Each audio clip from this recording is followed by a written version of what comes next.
Les obligations sociales sont vraiment au cœur de la stratégie de la CRRH-UEMOA et ils s'intègrent parfaitement à notre mission qui est de promouvoir l'accès au logement abordable pour les populations des 8 pays de l'UEMOA.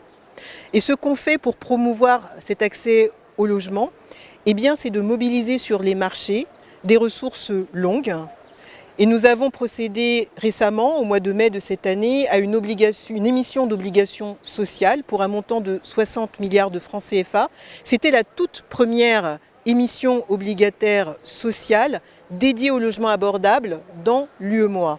Et donc grâce à cela, nous avons mobilisé 60 milliards de francs CFA que nous avons prêtés aux banques de l'UEMOA pour qu'à leur tour, elles puissent faire des prêts hypothécaires à leurs clients de façon à ce que ces ménages qui ont des revenus modérés puissent accéder à la propriété. Donc cela s'inscrit réellement dans une idée d'inclusion sociale et de finances à impact, de finances durables à impact.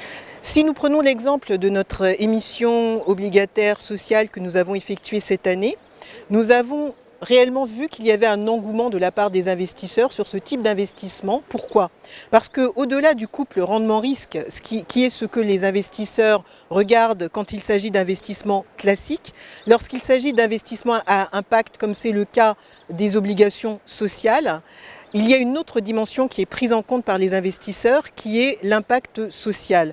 Et nous, dans notre cas, en fait, les investisseurs ont été sensibles au fait que s'ils nous accompagnent, grâce à notre action, eh bien, ça va profiter aux personnes, aux ménages qui ont des revenus modérés, parce qu'elles vont pouvoir avoir accès à la propriété, ce qui est le rêve de la plupart des personnes dans nos pays.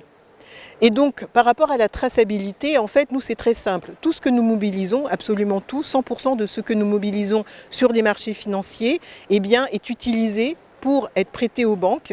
Et nous nous assurons, à travers des reportings que les banques doivent nous faire tous les 3 mois, à travers également des missions que nous faisons chez les banques, que ces fonds sont utilisés intégralement pour faire des prêts hypothécaires pour les clients qui ont des revenus modérés. Donc il y a une transparence complètement dans ce que nous faisons par rapport à l'utilisation des fonds que nous mobilisons et il y a une parfaite traçabilité également.